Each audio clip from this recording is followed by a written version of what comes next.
I gave up my career to raise our kids, so my wife could run her dad's company. Then I borrowed her phone at a softball game and found out she'd been sleeping with her 8 years younger coworker for over a year. They called me pathetic. I took screenshots, hired a lawyer. She was served at work that he got arrested. And I spent Christmas with his wife, who just beat cancer. Hey there. We're working hard to hit our first 1,000 subscribers. If you love true, emotional stories, hit that subscribe button. It helps more than you know. Now let's get into the story. My marriage crumbled the day I borrowed my wife's phone. We were that couple everyone thought had it all together. Met in college at 25, married by 26, and now, in our late 30s, we had 2 beautiful daughters and a home we built together from the ground up. I worked in corporate, she worked at her dad's small business. We both made good money, no financial stress, and honestly, I thought we were solid. When I turned 28, my department head suddenly left. I stepped in to lead. That promotion tripled my salary overnight. Life was sweet. That same year, we had our first daughter. 2 years later, our second. My wife, working for her dad, had flexible hours. I didn't, but we made it work. Then 5 years ago, her dad died suddenly. The company was left to my wife and her mom. Her mom didn't want to run it, so my wife stepped up, and she crushed it. Within a year, she turned into a powerhouse. Her income soared past mine. I was proud. Seeing her succeed was honestly inspiring. But our daughters started to suffer. We were always working, never home. Something had to give. So we talked. And she said, "Your company can survive without you. Mine can't." I agreed. I quit my job. I became a full-time dad. I did school drop-offs, cooked, cleaned, fixed things, ran errands, supported her emotionally, physically, in every way. I was there. Every single day.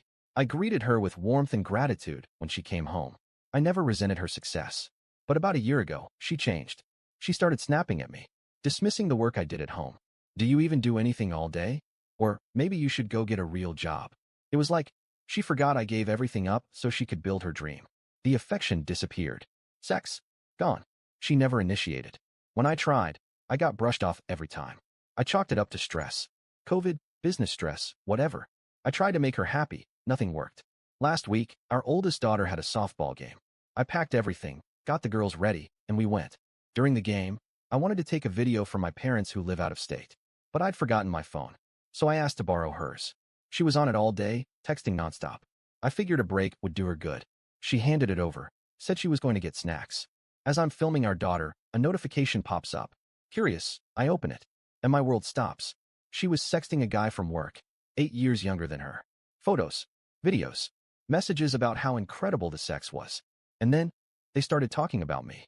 He called me pathetic, a jobless loser who couldn't provide. And she agreed. I swear, I almost dropped the phone. My hands were shaking so badly I could barely swipe the screen. I closed the app the second I saw her coming back. I didn't say a word the whole ride home. She tried to talk, but I wasn't in the mood. That night, she tried to initiate sex for the first time in months. I told her I wasn't in the mood. She said, "If you're going to be like this, go sleep on the couch." So I did, and I've been sleeping there ever since. I don't know what to do. I don't even know where to start. She was everything to me. My daughters are my entire world. And now it all feels like it's collapsing. I did take screenshots, by the way. All of it. I have proof. Update 1. Thanks for all the messages. I read every one. Some of your advice hit me right in the gut, but it was what I needed. Here's the update. First, yes, I've got the receipts. Screenshots. Full chat logs. Photos. Videos. I have everything. Second, I don't own any part of her company. It's 50-50 between her and her mom. Third, I haven't set foot in our bedroom since that night. I'm still sleeping in the guest room. And now, the big one. I decided to file for divorce. I called a law firm in a different city, didn't want any chance of rumors getting around. Someone had canceled last minute, so they fit me in the same morning after I dropped off the girls at school. The attorney? Straight shooter. As soon as I showed him the messages and explained the situation, he said, "You've got a solid case. She's going to walk away with nothing if we play this right." He broke it down like this. "I gave up my career to raise our kids while she was out building hers.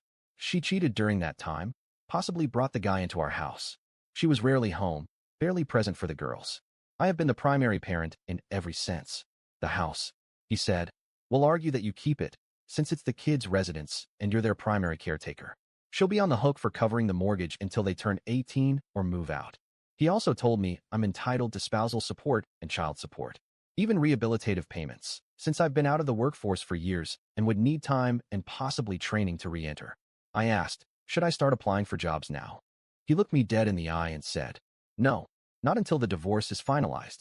If you start earning now, she'll argue that you don't need support, and you'll lose money you're legally entitled to." Then came the big question. Do you want full custody? I told him I'm okay with her seeing the girls occasionally, weekends, holidays. But I want them with me. They need stability. He nodded and said, if she brought the guy into your home, that's exposing your daughters to risk. That's leverage. We'll argue for full custody with supervised visitation if we need to. Then he gave me one final, very serious warning. Do not fight. Do not yell. Do not confront her. Don't even touch her, sexually or otherwise. No matter what she says or does. Sleep in the guest room. Be polite. Let her think everything's fine until we're ready to serve papers. I asked him why I had to be so cold. He said, because if you slip up, even once, and she claims you were trying to reconcile, it muddies the whole thing. Be a ghost. A calm, civil ghost. I went home, made dinner, acted like nothing was wrong. And now, I'm just waiting, sleeping on that same lumpy couch, living with a woman who betrayed me, and has no idea I'm about to take everything she values and walk away clean. Oh, and he also advised me to get a full STD panel and a paternity test. Yeah, that one messed me up. But I did it. Both tests are done. Now I wait for those results too. I don't know how this ends, but I know how it starts, and it starts next week, when she's officially served. Update 2. This week was a whirlwind. A brutal, emotional mess. But we're making progress. Real progress. Let's start with the test results. STD panel? Clean. Thank God. Paternity test? Also clear. Yes, both of my girls are biologically mine. I never should have had to check, but after everything she did, I needed that peace of mind. Still, the second I saw those results, I almost broke down in the parking lot. Now on to her. She doesn't live with us anymore. Thanks to my lawyer's fast work, we were granted temporary full custody. He filed everything in advance, timed the paperwork right, and had the judge sign off on an emergency custody motion. He also arranged her formal eviction from the house, completely by the book. And here's the kicker. She was served the divorce papers at work. Apparently, it was brutal. She broke down in front of her coworkers. But again, not my problem anymore. I didn't see it happen. I only know because her mom called me afterward. Yeah, her mom. The woman who co-owns the company with her. The same woman who begged me not to cut her off from the girls. We've kept a civil relationship. When she called, she didn't defend her daughter. She just said, I hope you're okay. And I hope the girls are okay. She didn't ask how her daughter was doing. That told me everything I needed to know. Now, about the kids. Our oldest knows we're getting divorced. She cried when we told her. One of her friends has divorced parents, so she's seen the pain that comes with it.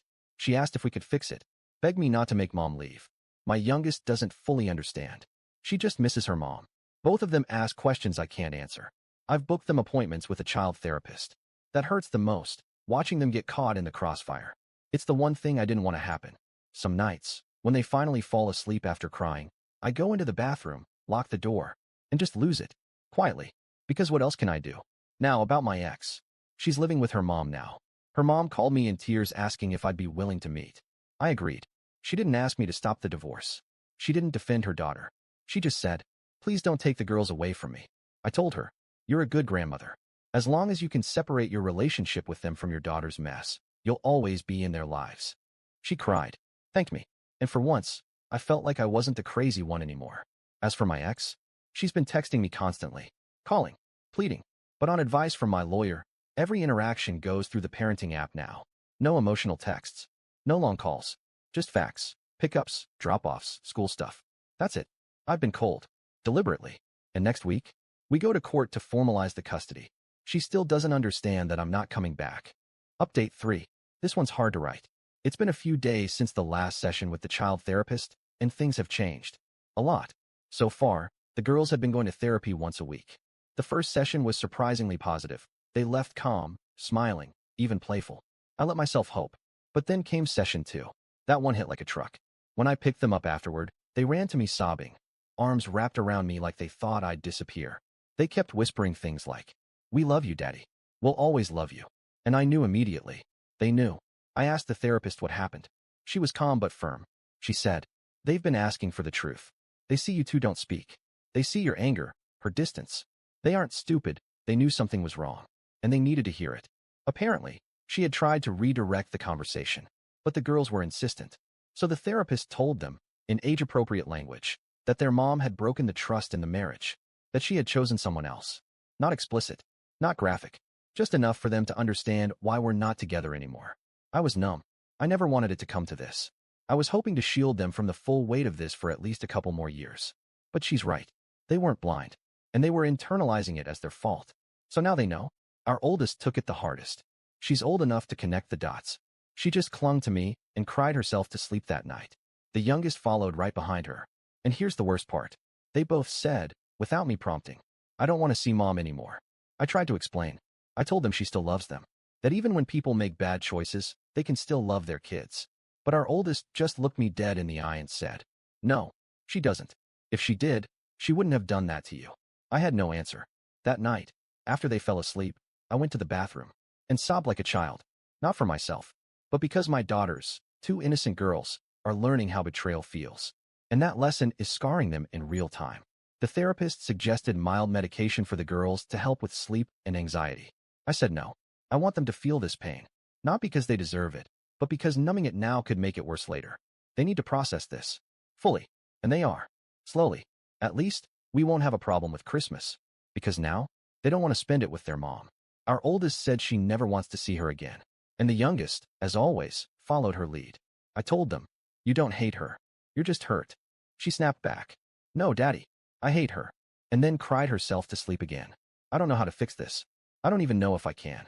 But I'm here. I'm steady. And for now, that has to be enough. Update 4. This story just keeps unraveling. After everything I've been through, I thought I'd hit the bottom emotionally. I thought nothing could surprise me anymore. But I was wrong. Someone on Reddit asked me if the guy my wife cheated with, her coworker, was married. I hadn't even thought to check. I was so deep in the storm, it didn't occur to me that someone else might be going through the same hell. So I did some digging. I remembered that I'd seen a contact sheet at her company once. Emergency numbers for staff. I pulled it up. Found his name. Found a second number listed as alternate contact. I called it. A woman answered. She sounded tired. Guarded. I introduced myself. Told her I needed to talk to her about her husband. She hung up. 30 minutes later, she called back. Said she wanted to meet face to face. We met in a grocery store parking lot. She got into my car. I barely had time to say hello before she broke down crying. Why? What did I do wrong? What was missing? I told her straight up. You didn't do anything wrong. This wasn't your fault. And then, I showed her everything. The messages, the photos, the videos. She didn't even flinch. Just stared at the screen with hollow eyes. Then she did something I'll never forget. She reached up and removed her wig. She was bald underneath. Her scalp was smooth, with tiny regrowth like stubble. I just finished chemo 6 weeks ago. I beat breast cancer. While I was getting poisoned every day to stay alive, this is what he was doing. My throat closed up. I couldn't breathe. She went on. For 2 years I've been fighting to stay alive. 2 surgeries. Endless medication. And while I was doing that, while I was literally dying in a hospital bed, he was screwing your wife. I didn't know what to say. Then she snapped out of it, like someone had flipped a switch. Wiped her tears. Looked at me. How long has it been going on? I told her. At least a year. Maybe more. And that's when the rage hit her. She slammed her fist into the dashboard. He kissed me goodbye and went straight to her, didn't he? I couldn't even answer. Then came something I never expected. She tried to kiss me. I pulled back immediately. You don't want to do this. Not now. Not like this. She blinked, nodded, and then, to my surprise, smiled. Thank you for being decent. I wasn't sure how today would go. I gave her the name of my lawyer. Told her he was a pro and would protect her. She left the car, turned back before walking away, and said, if you ever need someone who gets it, I'm here. We've texted a few times since. Just check-ins. Nothing more. But it feels good to know that in this nightmare, I'm not alone. Oh, and to the Redditor who asked if the affair partner was married, thanks. I wouldn't have looked otherwise. You changed someone's life. Update 5. I wasn't expecting much this Christmas. Not after everything. But somehow, it was beautiful. I spent Christmas Eve with my daughters. I stayed up late, setting out gifts from Santa, arranging everything perfectly. This might be the last year my oldest still believes, and I wanted it to be perfect. They woke up at sunrise, squealing, laughing, screaming. He came. Daddy, he came. They tore into their presents like it was the best day in the universe. And honestly, it kind of was. For the first time in forever, I saw pure joy on their faces. They weren't thinking about courtrooms or custody or betrayal. They were just being kids. We spent the morning watching movies, cooking pancakes, building Lego sets. I hadn't seen them so light in months. That night, per the custody schedule, they were supposed to spend time with their mom. They didn't want to go. I had to gently explain that she's still their mother, that she loves them, and that we have to try to keep the peace, for now. They agreed. Reluctantly, we packed their overnight bags. Her mom, my ex-mother-in-law, met us at the door. She's still trying to be Switzerland in all this. Honestly, I appreciate her for that. I told the girls, if you want to come home early, just call me. Then I went home and waited. Later that night, Emily came over. Yes, that Emily, his wife. The one who just beat cancer. Her son was spending Christmas with her in-laws, part of the court-approved arrangement. So she had the night free. I'd cooked a simple dinner, kept it warm in the oven. When she walked in, she looked radiant, like someone finally breathing again. We ate, talked, laughed. We didn't talk about them, our exes. We talked about us, about music, movies, the dumb stuff we used to love when we were younger. At one point, I poured some wine. You sure you can drink? I asked. She smiled. I earned this glass, trust me. Later, we sat on the couch, the lights from the tree flickering across her face. We didn't plan anything, but when she leaned her head on my shoulder, I didn't move. She asked, do you regret what happened between us? I answered honestly, no, but I think we both needed to heal a bit before we can figure out what this is. She nodded. We didn't kiss. Not this time. We just sat there, safe, together. Now, about my ex's affair partner? He was arrested. Yup, you read that right. Apparently, he showed up at her office, completely unhinged. Started yelling at her in front of staff. Accused her of ruining his life. When she threatened to call the cops, he hit her. In the office, colleagues tackled him. Cops were called. He's facing assault charges now.